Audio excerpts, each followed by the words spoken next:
सभी साथियों को जय हिंद। दोस्तों, हम द हिंदू न्यूज़पेपर के माध्यम से इंग्लिश सीखने का प्रयास करते हैं।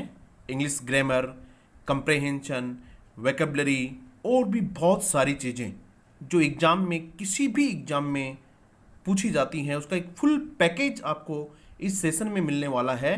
तो आप इस सेशन को पूरा देखिएगा। सबसे पहले हम एडिटोरियल शुरू करने से पहले कल वाले एडिटोरियल जो था हम उसका रिवीजन करेंगे और आज के एडिटोरियल में क्या क्या पढ़ने वाले हैं इसके बारे में हम थोड़ा सा देखेंगे।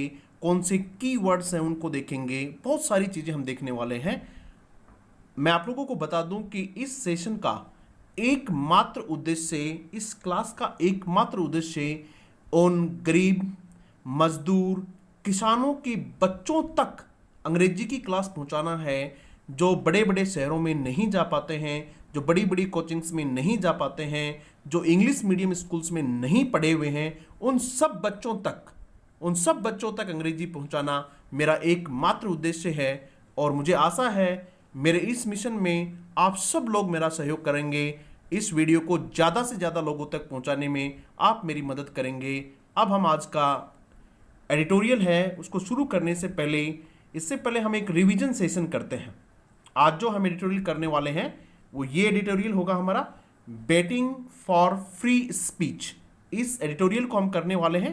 इससे पहले हम आपको रिवीजन सेशन में लेके चलते हैं। बहुत ही शानदार सेशन है रिवीजन सेशन। क्या क्या होता है इस रिवीजन सेशन में देखिएगा। इस रिवीजन सेशन में मैं आप लोगों को 5 चीजें पढ़ाने वाला हूं। कौन कौन सी 5 चीजें देखिएगा। सबसे पहले हम करेंगे रिवीजन कल के एडिटोरियल का। कल के एडिटोरियल में हमने कौन कौन से इंपॉर्टेंट वर्ड्स देखे थे, उन शब्दों को आज हम वापस से रिवाइज करेंगे। आप और हम सब जानते हैं कि शब्द याद करने का एकमात्र तरीका यही है कि आप उन शब्दों को ज़्यादा से ज़्यादा बार रिवाइज करें, ज़्यादा से ज़्यादा बार यूज करें, ज़्यादा से ज़्यादा बार आप उनको सुने, तब जाके आपको अंग्रेजी समझ आती है। तो ये हमारा पहला सेशन जो रिवीजन सेशन का है उसमें हम मैच द फॉलोइंग करते हैं। इस मैच द फॉलोइंग में मैं ये 4 वर्ड लूंगा। उन 4 वर्ड की सिमिलर वर्ड हैं और ये अपोजिट वर्ड हैं। आपको मैच करना है कि कौन सा वर्ड किसका सिमिलर वर्ड है, फिर इनमें से कौन सा किसका अपोजिट वर्ड है। किसी भी एग्जाम में सिनोनिम्स और एंटोनिम्स, सिमिलर वर्ड और अपोजिट वर्ड खूब पूछे जाते हैं, चाहे वो बैंकिंग हो, एसएससी हो, रेलवे हो, चाहे वो एयरफोर्स, नेवी, कोई भी एग्जाम हो। तो ये सेशन आपको बहुत काम आने वाला है, इसलिए वीडियो को अंत तक जरूर देखें। इसमें दूसरा क्या होने वाला है, ग्रामर एंड वोकैबुलरी। ये जो सेशन होगा, इसका सेशन का ये जो सेगमेंट होगा, इस सेशन में आज के एडिटोरियल में हम कौन कौन से इंपॉर्टेंट वर्ड पढ़ने वाले हैं, उनके सिमिलर वर्ड्स हैं, ये देखो बहुत सारे वर्ड्स। उसके बाद में इसके अपोजिट वर्ड भी हम पढ़ेंगे। कौन कौन से वर्ड आज के सेशन में पढ़ने वाले हैं, उनके सिमिलर और अपोजिट वर्ड इसमें देखेंगे। उसके बाद में इसी का तीसरा हिस्सा है कॉमन एरर। मैं आप लोगों के लिए बता दूं बेटा कि हमने कॉमन एरर और वोकैबुलरी ड्रिल की 2 जो पॉइंट हैं, इसके 2 सेगमेंट जो हैं रिवीजन टॉपिक के, रिवीजन सेशन के, ये दोनों हम द हिंदू से नहीं लेके, क्योंकि द हिंदू तो मैं आपको पढ़ाऊंगा, उससे हमने क्या सोचा कि क्यों नहीं आपको ये टाइम्स ऑफ इंडिया से लिए जाएं। टाइम्स ऑफ इंडिया जो इंग्लिश न्यूज़पेपर है ये उसके एडिटोरियल से लिया हुआ है। ये जो कॉमन एरर का क्वेश्चन है, उसके साथ ही जो वोकैबुलरी ड्रिल है ये भी आपको कहां से मिलेगा, ये भी आपको टाइम्स ऑफ इंडिया के एडिटोरियल पेज से मिलेगा।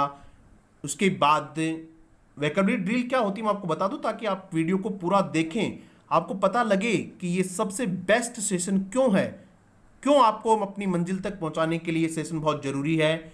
इस वोकैबुलरी ड्रिल में हम 3 वर्ड लेते हैं, उस एडिटोरियल से, टाइम्स ऑफ इंडिया के एडिटोरियल से 3 वर्ड लेते हैं और 3 सेंटेंस लेते हैं। इन 3 सेंटेंस में वो 3 वर्ड कहाँ फिट होते हैं, ये खालिस्तान होता है, उसमें आपको इसमें लिखना होता है। उसके बाद आज से हमने एक और शुरू किया है और वो होगा सॉल्व ए क्वेश्चन डेली।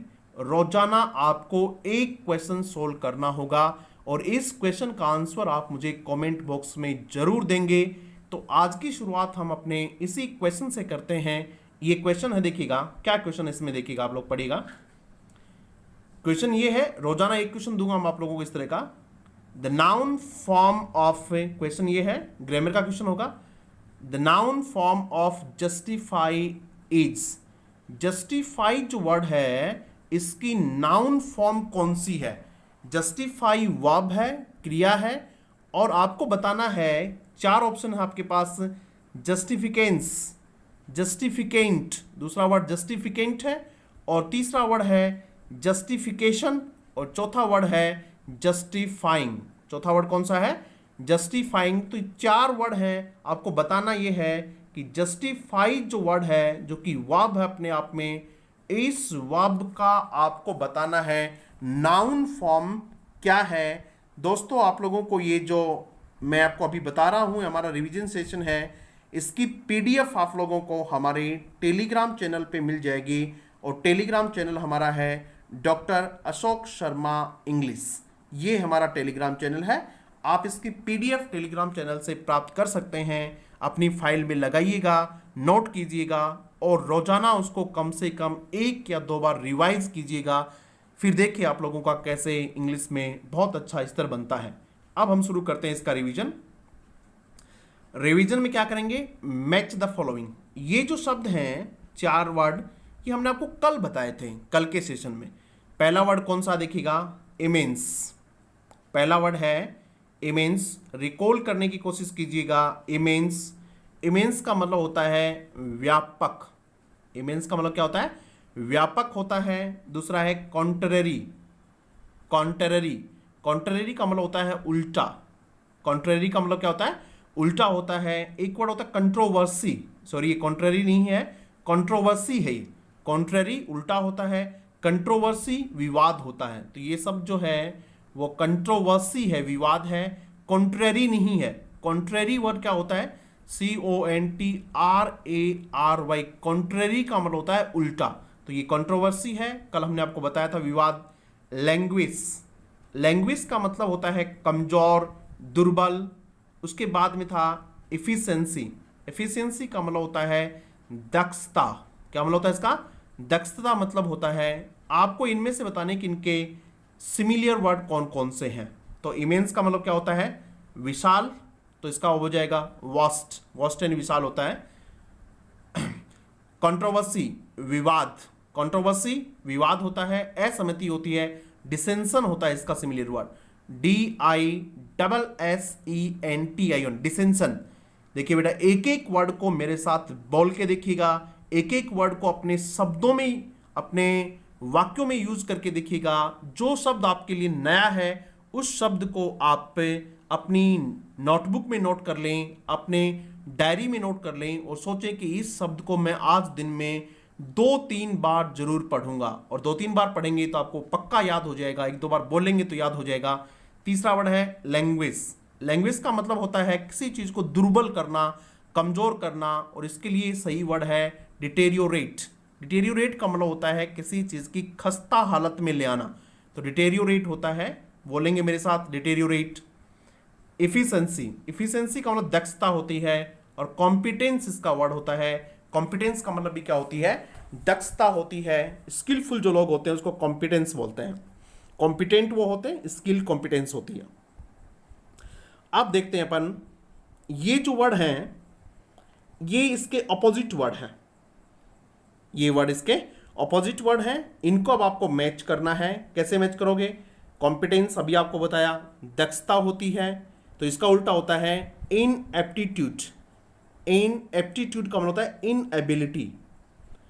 इनएबिलिटी होती है इसका मतलब, ठीक है, अयोग्यता होती है, इनएप्टीट्यूड। देखो ध्यान रखना, स्पेलिंग का ध्यान रखना, INEPTITUD, एप्टीट्यूड होता है, इनएप्टीट्यूड।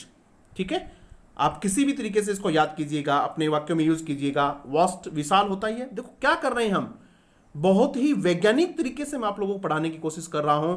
अभी हमने ये शब्द बोला था, अभी फिर बोलेंगे, अभी ये शब्द बोला था फिर बोलेंगे, इसको बोलेंगे वापस। तो शब्द आपके दिमाग में घुस जाना चाहिए, उसका सिमिलियर वर्ड घुसना चाहिए, उसका ऑपोजिट वर्ड घुसना चाहिए, तब जाके चीजें आप लोगों को क्या रहती हैं, याद रहती हैं। वास्ट विशाल, इसका हो जाएगा स्मॉल, इसका क्या हो जाएगा?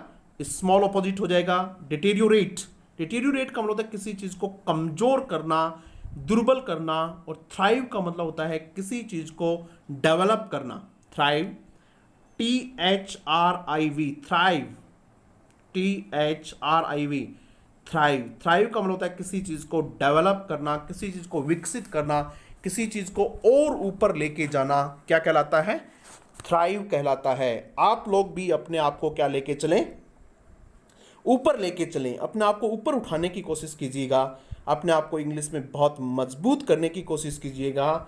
न केवल खुद की अंग्रेजी मजबूत करें, न केवल खुद की एबिलिटी बढ़ाइएगा, न केवल खुद की इफिशियंसी बढ़ाएगा। आज ही हमने एक शब्द काम में लिया था, इफिशियंसी। न केवल खुद की इफिशियंसी बढ़ाएगा, न केवल खुद की कंपिटेंस बढ़ाएगा, बल्कि दूसरों की भी बढ़ाइएगा। मजदूर, गरीब, किसान, गांव ढाणी में जो लोग बैठे हैं, हमें उन तक पहुंचना है, हमें उनकी हेल्प करनी है। क्योंकि जो इंग्लिश मीडियम पढ़े हुए बच्चे हैं, बड़ी बड़ी पब्लिक स्कूल्स में पढ़े हुए बच्चे हैं, उनको पढ़ाने वाले बहुत मिल जाएंगे। वे कोचिंग कर लेंगे, वे बहुत अच्छी स्कूलों में पढ़ लेंगे, उनके मम्मी पापा उनके लिए और व्यवस्था कर देंगे। हमें तो उन तक पहुंचना है जिन तक कोई नहीं पहुंचता है। क्योंकि मैं खुद एक गांव ढाणी का इंसान हूं और मैं चाहता हूं कि मैं सब लोगों तक पहुंचूं। डिटेरियोरेट हो गया, डिसेंशन, असहमति होती है। अभी हमने देखा था डिसेंशन, जिसका कंट्रोवर्सी देखा था हमने। डिसेंशन तो इसका क्या हो जाएगा, देखिएगा, असहमति। कहीं न कहीं सहमति से संबंधित कोई वर्ड लिखा होगा, ये वर्ड लिखा हुआ है एग्रीमेंट। क्या लिखा हुआ है? एग्रीमेंट। तो ये पहला हमारे रिवीजन सेशन का फर्स्ट सेगमेंट कंप्लीट होता है। यदि आपको ये सेगमेंट ठीक लग रहा हो तो अभी चैनल को शेयर कर दें, अपने दोस्तों के साथ शेयर कर दें अभी, और लाइक तो जरूर कर ही दिया होगा आपने। उसके बाद हम देख रहे हैं ग्रामर एंड वोकैबुलरी। आज के सेशन में हम कौन से वर्ड पढ़ने वाले हैं? आज जो मैं आप लोगों को एडिटोरियल पढ़ाऊंगा, उस एडिटोरियल में हम क्या पढ़ने वाले हैं? इस सेशन में, इस सेगमेंट में वो चीज़ें मिलेंगी आपको। सबसे पहले हम देखेंगे वर्ड रेकलेस। कौन सा देखेंगे भाई? ये वर्ड देखेंगे हम सबसे पहले। रेकलेस क्या होता है? रेकलेस का मतलब बताइएगा, जिसको आता है वो देख लें। रेकलेस का मतलब होता है लापरवाह, केयरलेस। केयरलेस का मतलब थॉटलेस, बिना विचारे, बिना सोचे समझे जो काम होते हैं वो कैसे होते हैं? थॉटलेस होते हैं, वो केयरलेस होते हैं, वो रेकलेस होते हैं, वो रैश होते हैं, RASH। क्या होते हैं वो? रैश होते हैं। ये देखिएगा, ये लिखा हुआ है रैश वर्ड। ये होते हैं, वे इनकॉशस होते हैं, इनकॉशस, असावधान। वो क्या होते हैं? असावधान होते हैं, इनकॉशस होते हैं। इनकॉशस का मतलब असावधान, कॉशस का मतलब सावधान, CAUTIOUS। कॉशस का मतलब सावधान, उसका उल्टा है इनकॉशस। आप इसकी PDF प्राप्त करेंगे तो आपको सीधा सीधा सब चीज़ें समझ में आ जाएंगी। अब हम देखेंगे इसका ऑपोजिट वर्ड। सावधान होना चाहिए इसका ऑपोजिट वर्ड, समझदार होना चाहिए इसका ऑपोजिट वर्ड। इसका ऑपोजिट वर्ड वो होना चाहिए जो आदमी बहुत सावधानी से काम करता हो। उस इंसान को क्या कहते हैं? उसको प्रूडेंट कहते हैं, PRUDENT। क्या कहते हैं उसको? प्रूडेंट कहते हैं। वन वर्ड में भी आता है ये बात, one who is very careful, जो बहुत केयरफुल होता है उसको क्या कहते हैं? प्रूडेंट कहते हैं। तो ये इसका ऑपोजिट वर्ड था। किसी भी टीचर के पास दो चीज़ें बहुत अच्छी होनी चाहिए। आप मेरी बात इसको बहुत ध्यान से सुनेंगे। एक, उसके पास कंटेंट अच्छा होना चाहिए, और एक उसके पास इंटेंट अच्छा होना चाहिए। पहला कंटेंट अच्छा होना चाहिए, कंटेंट का मतलब उसका मैटर अच्छा होना चाहिए, और दूसरा उसका इंटेंट अच्छा होना चाहिए। इंटेंट का मतलब उसका उद्देश्य अच्छा होना चाहिए। यदि वह सही उद्देश्य से पढ़ा रहा है, उसके मन में ये है कि मैं बच्चों तक बहुत अच्छी चीज़ पहुंचाऊंगा, उसकी हेल्प करूंगा बच्चों की, और दूसरा उसका कंटेंट अच्छा होना चाहिए। अगर आपको किसी भी टीचर में दोनों चीज़ें मिलती हैं, कंटेंट और इंटेंट, तो आपको उस टीचर की रिस्पेक्ट करनी चाहिए, उस टीचर के बताए हुए कदमों पे चलना चाहिए। एक दिन निश्चित रूप से आप सफलता को पाएंगे, ये मेरा विश्वास है। नेक्स्ट वर्ड हम देखते हैं, कंप्रेहेंसिव। कौन सा वर्ड है? कंप्रेहेंसिव। कंप्रेहेंसिव का मतलब होता है व्यापक। कंप्रेहेंसिव का मतलब क्या होता है? व्यापक होता है। इसकी सिमिलर वर्ड देखिएगा, एक्सटेंसिव। कल परसों भी देखा था हमने ये वर्ड, एक्सटेंसिव, व्यापक। एग्जॉस्टिव, एग्जॉस्टिव का मतलब ये होता है बहुत विस्तृत, जिसको कहते हैं विस्तृत, जिसको कहते हैं उसको कहते हैं एग्जॉस्टिव। EXHAUSTIV, exhaustive. ब्रॉड, बहुत विस्तृत जिसको कहते हैं ब्रॉड, और इसका ऑपोजिट आप जानते हैं नैरो हो जाएगा। नैरो यानी संकीर्ण, रेस्ट्रिक्टेड हो जाएगा। नेक्स्ट वर्ड आपको मिलेगा, ये रेस्ट्रिक्टेड लिखा हुआ है, RESTRICTED। क्या लिखा हुआ है? रेस्ट्रिक्टेड लिखा हुआ है। सीमित, रेस्ट्रिक्टेड का मतलब होता है सीमित होता है, रेस्ट्रिक्टेड का मतलब लिमिटेड होता है। LIMITED क्या होता है? लिमिटेड होता है। उसके बाद देखिएगा क्वेस। क्वेस, क्वेस का मतलब होता है किसी चीज़ को रद्द कर देना, कानूनी तौर पर किसी चीज़ को रद्द कर देना। जिस तरीके से किसी की एप्लीकेशन को रद्द कर दिया गया, किसी कानून को रद्द कर दिया गया, तो उसके लिए क्वेस आते हैं। आज हम पढ़ेंगे ये। कैंसिल, कैंसिल आप सब जानते हैं, साधारण वर्ड है कैंसिल। ये वर्ड बहुत पूछे जाते हैं भी, दोनों ही वर्ड। रिपील,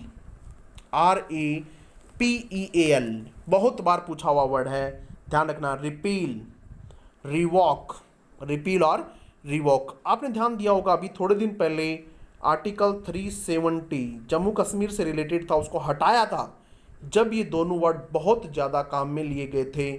कौन से? रिपील और रिवॉक। आप शब्दों को ऐसे याद कीजिएगा, किसी के साथ उनको अटैच करके। अब ये वर्ड आपको याद रहने चाहिए, रिपील और रिवॉक। उसके बाद रिट्रीट, किसी चीज़ को वापस लेना, और इसका जो अपोजिट वर्ड होता है किसी चीज़ को मान्यता देना। वैलिडेट, किसी चीज़ की वैधता बढ़ाना, क्या किसी चीज़ को वैध करना, कानूनी रूप से किसी चीज़ को मान्य करना, उसको कहते हैं वैलिडेट। VALIDAT, क्या कहते हैं इसको? वैलिडेट कहते हैं। उसके बाद हम देखेंगे डीटर, DET या डीटर।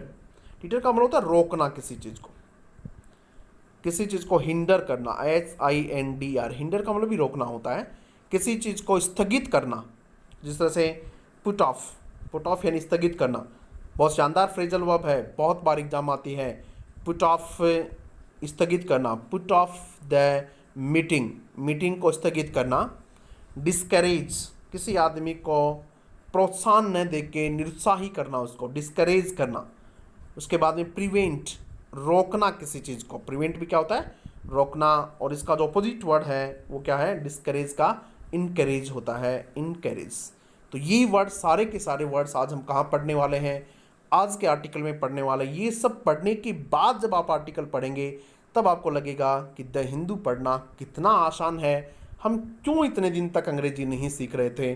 खुद आपको ये सब बातें समझ में आएंगी। बहुत शानदार वर्ड है। नेक्स्ट देखिएगा, throttle. Throttle, THROTTLE, throttle. Throat यानी क्या होता है? गला। थ्रोट यानी क्या होता है? गला। तो थ्रोटल यानी होता है गला घोटना। थ्रोटल यानी क्या होता है? गला घोटना होता है थ्रोटल। ठीक है, किसी को गला घोट के मार दिया जाता है तो उसको स्ट्रेंगल कहते हैं। STRANGLE, क्या कहते हैं उसको? स्ट्रेंगल कहते हैं, स्ट्रेंगुलेट कहते हैं उसको। STRANGULAT, स्ट्रेंगुलेट कहते हैं उसको। दो वर्ड, दोनों के दोनों वर्ड बहुत ठीक हैं। तीसरा वर्ड भी ठीक है, स्मदर, SMOTHER। हो सकता है आपके लिए तीनों ही वर्ड नए हों ये, तो आप इनको एक नोटबुक डाल लीजिएगा आप, क्योंकि रोज़ाना आपको वीडियो मिलने वाला है। और आज आप देख लीजिएगा आपकी स्थिति कैसी है, और एक महीने बाद आप फिर अपनी स्थिति देखिएगा आपकी इंग्लिश कितनी इम्प्रूव हो जाती है। इस बात का हम दावा करते हैं, बहुत इम्प्रूव होगी। और ये था किसी चीज़ को रोकना, किसी चीज़ का गला घोट देना, चोक कर देना किसी चीज़ को। चोक नहीं होता, झाम रोक देना। और इसका ऑपोजिट होता है एक्सेलरेट। क्या होता है? एक्सेलरेट होता है किसी की गति बढ़ा देना।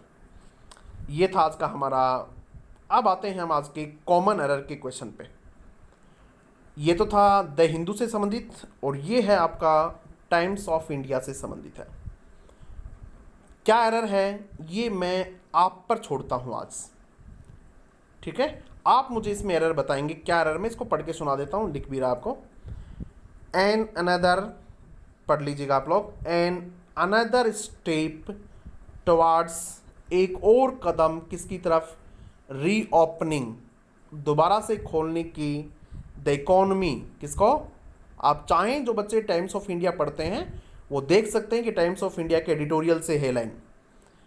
Step towards opening the economy, अर्थव्यवस्था को दोबारा खोलने की तरफ एक कदम, वॉज मेड यस्टरडे, कल किया गया एक कदम, कल उठाया गया, विद द रिजम्पशन ऑफ, किसके साथ, रिजम्पशन के साथ। रिजम्पशन का मतलब होता है to come back to work, to come back to work, वापिस काम पे आने को क्या कहते हैं, रिजम्पशन कहते हैं। तो resumption of commercial flight operations, जो व्यावसायिक उड़ानें थी उनको वापस काम पे लाके कल एक कदम और बढ़ाया गया अर्थव्यवस्था को खोलने का। तो आपको बताना है इसमें कहाँ एरर है। जो बच्चे इसको बताएंगे मुझे लगेगा कि वास्तव में वो लोग क्या कर रहे हैं, सीरियसली पढ़ाई कर रहे हैं। मैं जो मेहनत कर रहा हूँ उसका फ़ायदा उनको मिल रहा है। इसको आप पे वापस से वीडियो को पॉज करके देख लें वापस कि इसमें कहाँ एरर है। अगर चाहें तो आप PDF ले सकते हैं इसकी, वहाँ से इसको ढूंढ सकते हैं। और अब आता है एक बहुत शानदार हमारा सेशन का जो वोकैबुलरी ड्रिल। बहुत मैं इसको व्यक्तिगत रूप से बहुत पसंद करता हूँ इस एक्सरसाइज को। वोकैबुलरी ड्रिल अंग्रेजी सीखने वालों के लिए बहुत ज़रूरी है। ये 3 वर्ड आज हमने लिए हैं।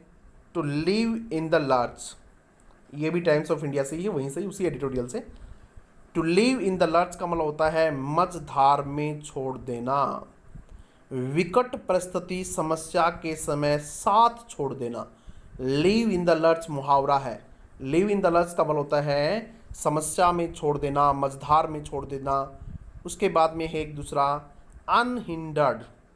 अनहिंडर्ड का मतलब होता है बेरोक टोक। अनरेस्ट्रिक्टेड, अनरेस्ट्रिक्टेड का मतलब होता है हिंडर यानी रोकना होता है, देखो HINDR। और अनहिंडर्ड का मतलब होता है बेरोक टोक होता है। तीसरा वर्ड है एडेक्वेट, पर्याप्त। आपको बताने कि शब्द कहाँ कहाँ इसमें आएंगे। देखो हम एक्सरसाइज करते हैं। एक एक्सरसाइज मैं आपको करवा के दिखा देता हूँ। जिस तरह से मैंने यहाँ वर्ड सेंटेंस जो दूसरा है उसमें लिखा है फ्लाइट्स वर कैंसिल्ड, फ्लाइट्स को कैंसिल किया गया, living the passengers in large. देखो ये मैंने लिखा है आप लोगों के लिए कि फ्लाइट्स, दूसरा सेंटेंस देखिएगा यहाँ से, फ्लाइट्स वर कैंसिल्ड, फ्लाइट्स को कैंसिल कर दिया गया, क्या करते हुए, living the passengers in large, living the passengers in large, यात्रियों को समस्या में छोड़ते हुए, यात्रियों को बीच मझधार में छोड़ते हुए। तो लिव इन द लर्च आपको याद होना चाहिए। इस तरीके से शब्द याद रह जाते हैं। इसी तरीके से आपको 2 वर्ड जो हैं इनको सही जगह करना है। पहला वर्ड कौन सा है, अनहिंडर्ड, और दूसरा कौन सा है, एडिक्वेट। देखो कहाँ आते हैं। ट्रांसपोर्ट, पहला वर्ड देखिएगा, पहला sentence, transport and the movement, movement यानी आवाजाही। कैसी आवाजाही, अनहिंडर्ड, बेरोक टोक आवाजाही।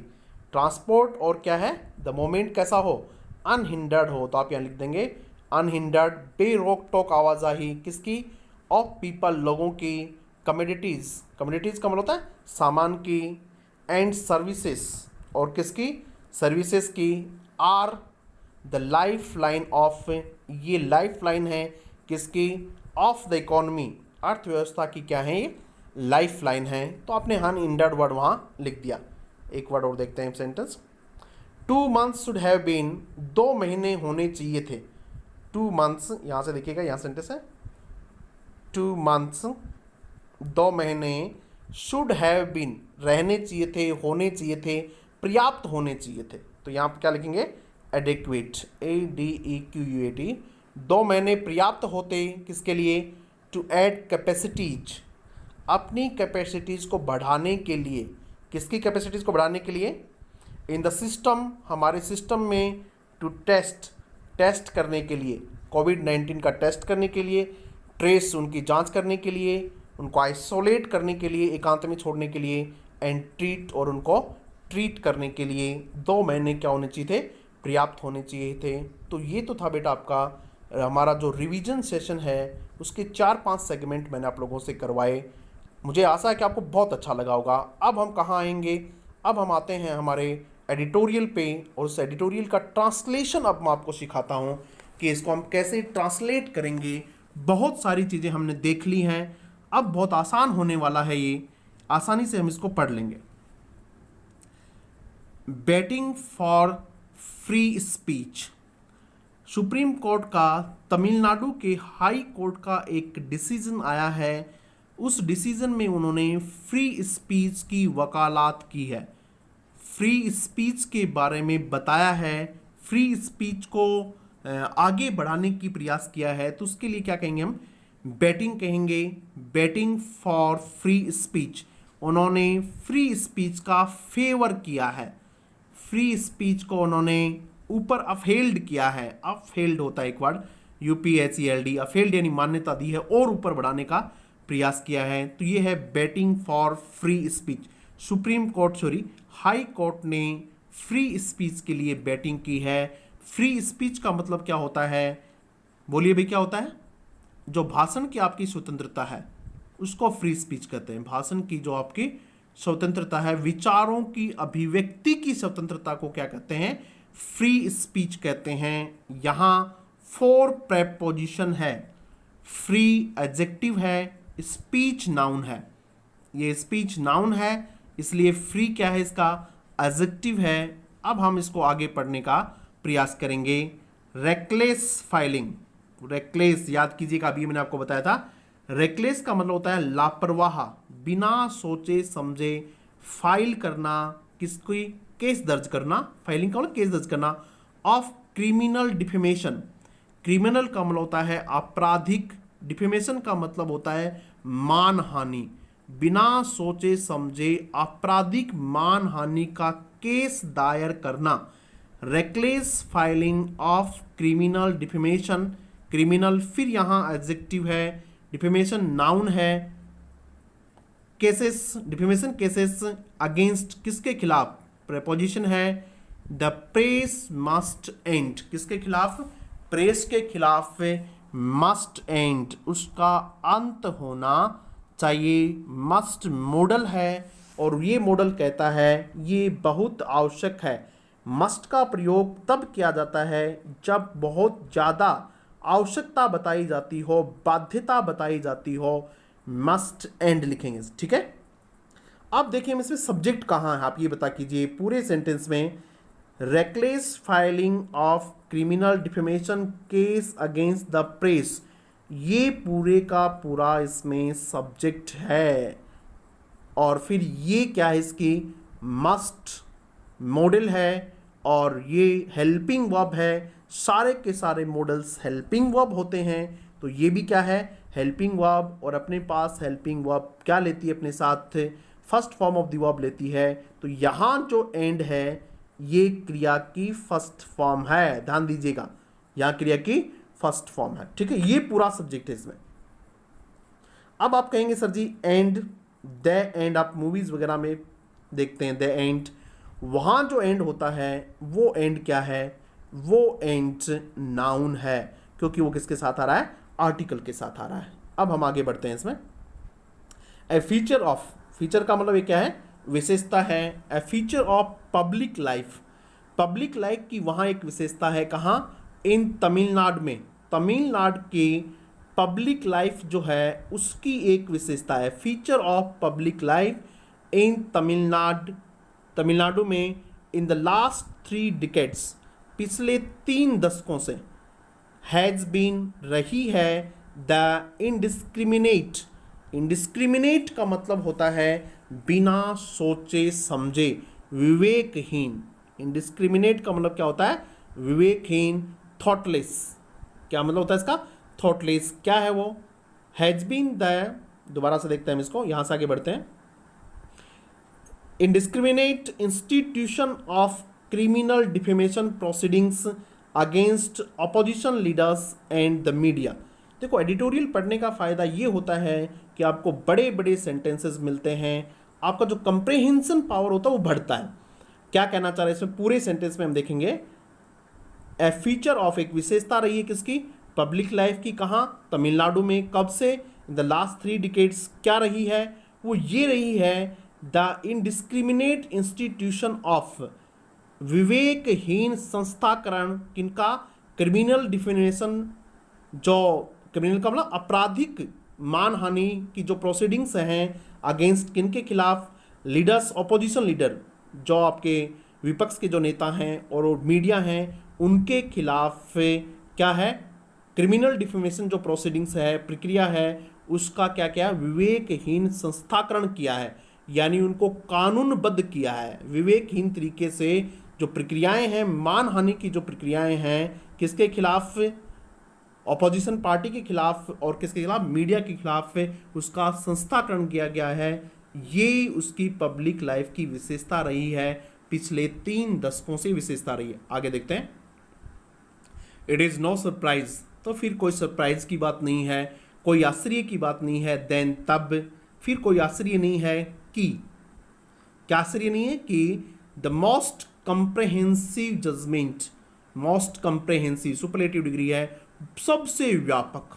द मोस्ट कंप्रहेंसिव का मतलब, कंप्रहेंसिव वर्ड हमने देख लिया गया था, बहुत व्यापक, सबसे व्यापक जजमेंट आया है ऑन किसके ऊपर, द लिमिट्स ऑफ, लिमिट्स यानी सीमाओं पर, किसकी सीमाओं पर, ऑफ द स्टेट्स पावर, राज्यों की जो ताकत है उसकी सीमाओं पर एक विस्तृत जजमेंट आया है।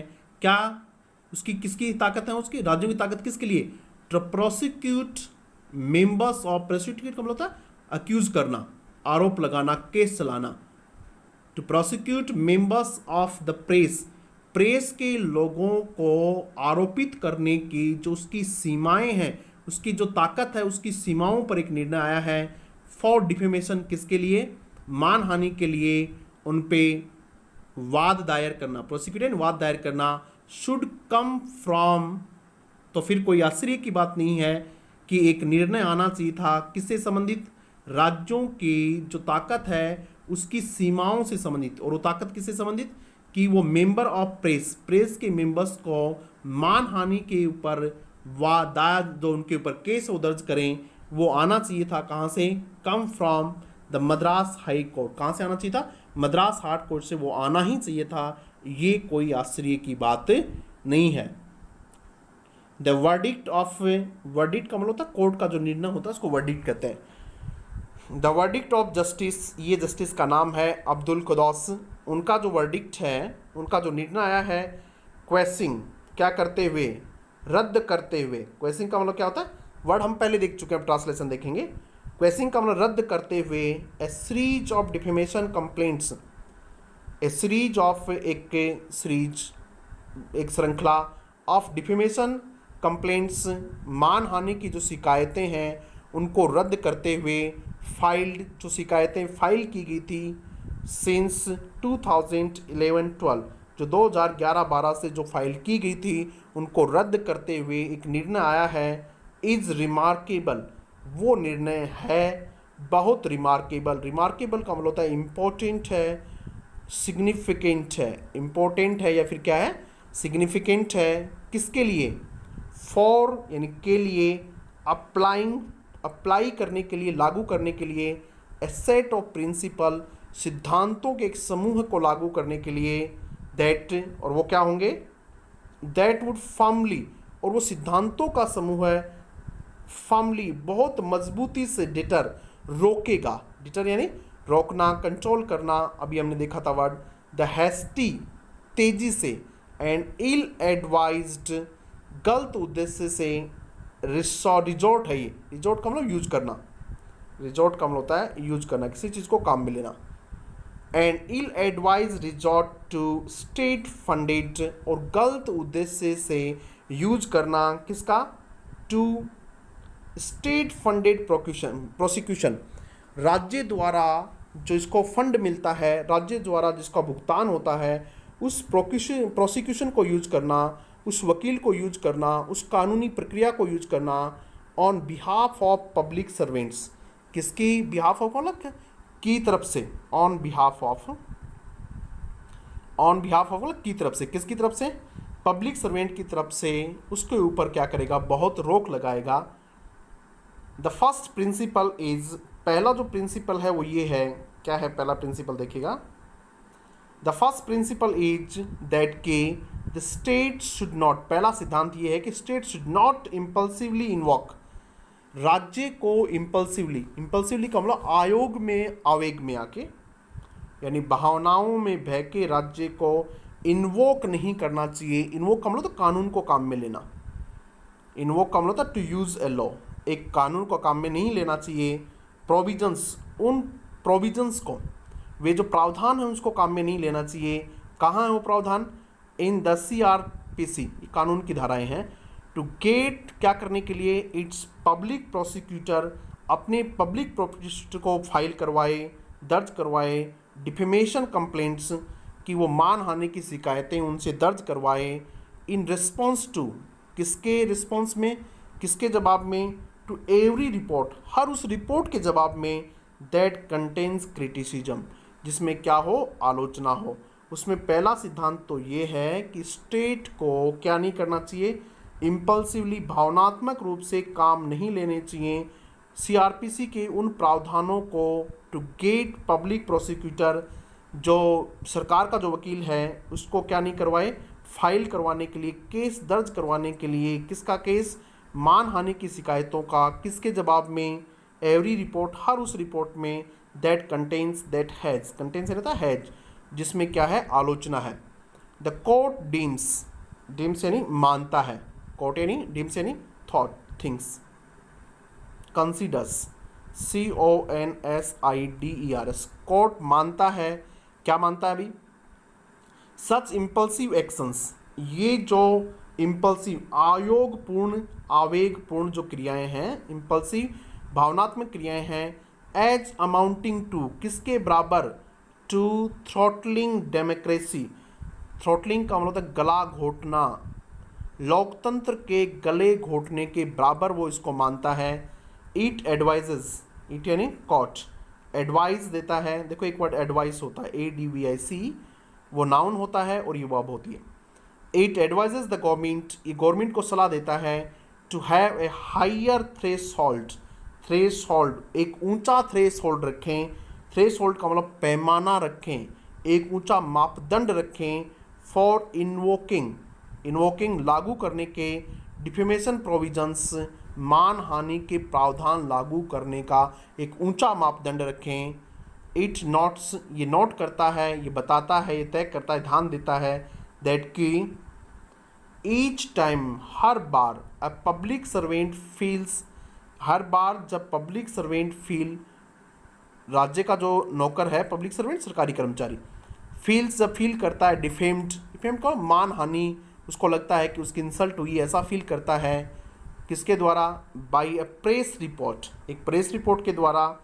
It does not automatically give rise to a cause, तो ये अपने आप ही जन्म नहीं देता है इस कारण को। गिव राइज यानी पैदा नहीं होता है, कारण पैदा नहीं होता है, कॉज यानी कारण। For asking the public prosecutor, कारण पैदा नहीं हो जाता है कि पूछा जाए किसको? पब्लिक प्रोसिक्यूटर को, जनता के वकील को, सरकार के वकील को कहा जाए, टू इनिशिएटिव प्रोसीडिंग्स, कि वो पहल करे प्रक्रिया की। किस प्रक्रिया की? ऑन हर बिहाफ, उसके बिहाफ पर, उसके ऑन बिहाफ का मतलब था उसके तरफ से। द स्टैट्यूटरी, वैधानिक, स्टैट्यूटरी का मतलब कानूनी या वैधानिक। डिस्टिंक्शन, अंतर, एक वैधानिक अंतर, डिस्टिंक्शन का मतलब डिफरेंस। बिटवीन डिफेमिंग, एक अंतर होना चाहिए, वैधानिक अंतर, between defaming a public servant, defaming का मतलब इंसल्टिंग, ए पब्लिक सर्वेंट की इंसल्ट होने में, एज ए पर्सन, व्यक्तिगत रूप में, and as the state itself, और एक राज्य के रूप में। दोनों के बीच एक अंतर होना चाहिए। किसी व्यक्ति की व्यक्तिगत इंसल्ट हो रही है, मानहानि हो रही है, या उस व्यक्ति के एक राज्य के रूप में हो रही है। बीइंग डिफेम्ड, राज्य के रूप में उसकी हानि हो रही है, मानहानि। हैज़ टू बी मेंटेन्ड, उसको मेंटेन किया जाना चाहिए। आशा करता हूँ कि आपको चीज़ें बहुत अच्छी लगी होंगी, समझ आई होंगी। आज का ट्यूटोरियल हम यहीं ख़त्म करते हैं। Thank you very much.